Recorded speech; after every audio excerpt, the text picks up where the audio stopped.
conversation with Homer Center High School Principal Jody Rainey, brought to you by Marcus and Mack, a law firm representing injured people. Jody, good morning. Morning. It's good to have you with us this morning. Of course, the story is out there, sadness in the Homer Center community all across Indiana County.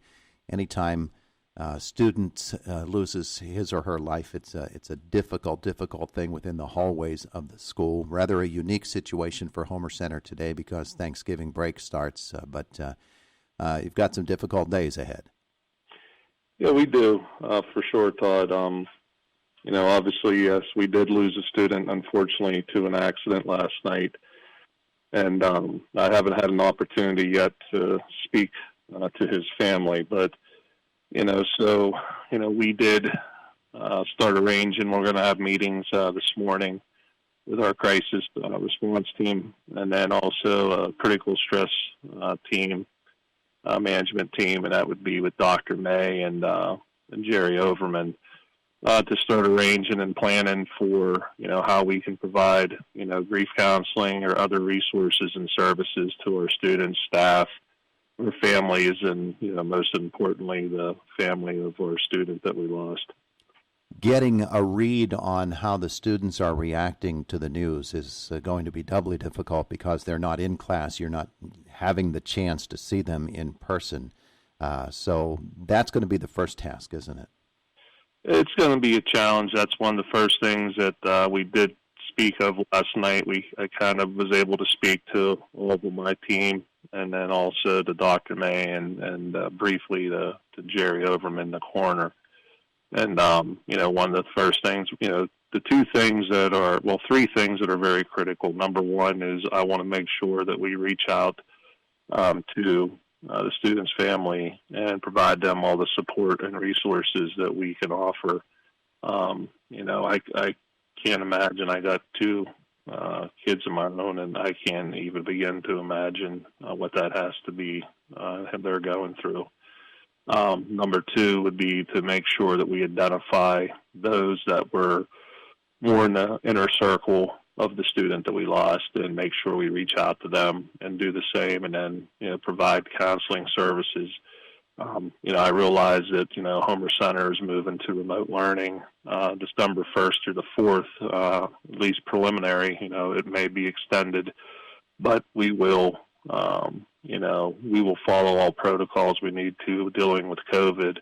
But we will open our building if we need to provide services to our students for grief counseling and other things. And we'll be communicating our plan later today once we have a chance to meet with our team and thoroughly go through those procedures and protocols that we need to address. That team, of course, is something that is in place at every school district. Planning has to go on for events such as this, even when you don't know the specific circumstances. And you hate to ever have to gather them together for the dispatch of whatever duties are deemed necessary or appropriate. But that planning process is something every school district goes through, and I know that you have, and it's constantly updated as new circumstances, new people come along. Talk, if you would, about how that team gets together and some of those discussions, what they're like. Yeah, well, today what we'll do is, we'll gather. We'll have a few people meeting in our large group instruction room, and then we do have others that will be coming in and meeting through Zoom. But basically what we will do is first we'll sit down and we'll just kind of start mapping a plan. The biggest thing is, like I said before, is making contact. First thing you want to do is make contact with the family. And just, obviously extend our condolences and offer our full support to them. And then, talk a little bit about their wishes and it makes it more difficult now that we're dealing with COVID on top of everything else. And then the next thing we want to do is make sure that we start identifying, who would be kids that we would be concerned about, that we'd have to reach out to, that were in, the close circle. And then the last thing we would look to do is start planning for that. How are we going to provide supports and services, not only in the immediate, but as we go through the next, days and weeks ahead, how we can offer those services and how we can get those services to students and their families, and also staff. I mean, one thing, every school, people don't become educators if they don't love kids. And I say it all the time. I've been in a lot of schools, and and I have a lot of respect for every school that I've worked with, and I know everybody cares about kids. But the relationships that we have at Homer between our students and our staff, I say it all the time, they're unique, they're different, and you can't describe them, you just have to experience them. And I know I got a lot of staff right now that's really hurting, and I need to make sure I take care of them as well. Absolutely. We should note that this is the day on which you normally would be visiting with us here on Indiana in the Morning on other topics, and if we can, I'd like to just touch on a couple of those. You mentioned as Homer Center moves forward into the month of December with the uncertainty of when you're actually going to be in the building and when you're not. We're approaching a holiday season, and you and everybody else I know are hoping that everybody does the responsible thing to stay away from whatever exposures they might have. Talk, if you would, about your hopes for heading into the month of December and getting through it and into the new year.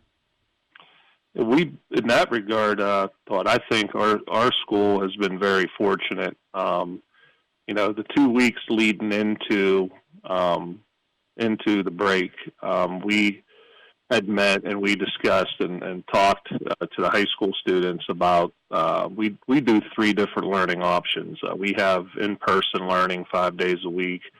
We have a synchronous and real-time option where students learn from home, but they do stream in live to our classes in real time. So they're basically in class, except for they're not physically there. And then we have an asynchronous option where students can work through our cyber academy that we offer and base that on their schedule. So what we did was we kind of put it out to our families and our students and their parents that they could, we were looking for people who might wanted that extra layer of protection to limit exposure to be able to go remote learning for the 2 weeks leading up to Thanksgiving. And we had 91 students in the high school that them and their families took that option. So what that did is it lessened the total number of students in the building. And so we were fortunate going into the break. We had no positive student cases and a couple staff cases. Our quarantines, I know other schools have talked about having quarantines in the 80s and 70s. In the high school, I had 14 quarantines, and all of them except for 3 were from outside contacts. So in that regard, we're doing pretty well. But last night, we were actually having the discussion about what we were going to do with the new information that came out late this week from the Department of Health and the governor's office and PDE. And so obviously that's when we got the news. And so we kind of decided that we were going to go remote learning. We've already made that decision from December 1st through the 4th. And then on the 3rd of December, we will, revisit and discuss what we're going to do for the next few weeks ahead beyond that. So as right now, as we stand, Homer Center, both the elementary and the high school will be full remote for all grades and all students from December 1st through the 4th. And then, as of right now, we would be coming back on the 7th, but we're definitely going to visit that on the 3rd at the planning meeting and discuss that in great detail and then communicate out to our families where we go from there. All right, so that's through the end of next week. And then on the following Monday, perhaps in school and perhaps remote, that decision still to be made. If I can ask you to put on yet another hat as the president of the Heritage Conference, when schools last week were given the option of beginning their winter practices. Some chose to go ahead and do that. Others chose not to, and to delay most of them till December the 7th. That, of course, throws the schedule into a bit of maybe not chaos, but certainly into flux, and so we're not sure what the basketball schedules look like. Is there an official Heritage Conference stance yet on how this season is going to begin? We have a meeting on the 2nd of December, and so we will definitely be talking. That'll be one of the main points of conversation. And it really is dependent upon what each of the schools do. The one thing that's the missing component and all that is you have to have 15 practice days in prior to being able to have a contest. So, in essence, by starting in, with a lot of the schools declaring that they were going to start on the 7th, that kind of pushed us back to the fact that we couldn't even have a game until after Christmas. We might have been able to start the last week in December or, the first part of January. And so I did have some conversations with Mr. Stokes, who's, Collins, is our treasurer secretary, and he's kind of the leader of the athletic directors in the conference as well. And we talked about some different options. Obviously, one of the big events we have is the KCAC, the championships, and so we were talking about alternatives to how we could still run our championships. And we also wanted to leave ourselves some time because when those are in February, you have a situation where if you don't give yourself enough extra time on the back end and you end up with a snow date, then you're struggling to even have the championship game. So, a lot of this is going to kind of unfold, I think, as we learn more about what schools intend to do. I know for Homer Center, before we made the decision to delay our start to the 7th, most of the schools that were our opponents in December had already made that decision, which would have made them unable to play against us because they wouldn't have had enough practice days in. So we kind of, on the side of let's be smart about this, we delayed to the 7th as well.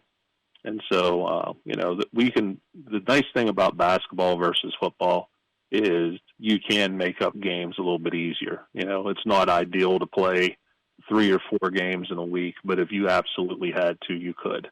Mm-hmm. And so, that's, we're going to discuss the various options and, we'll see what the desire of the conference is as far as how we're going to either schedule the games or leave it up to the schools that need to make up games and have them, decide when and how they want to play them, as long as we have to give them the date of we got to start our semifinals by this date.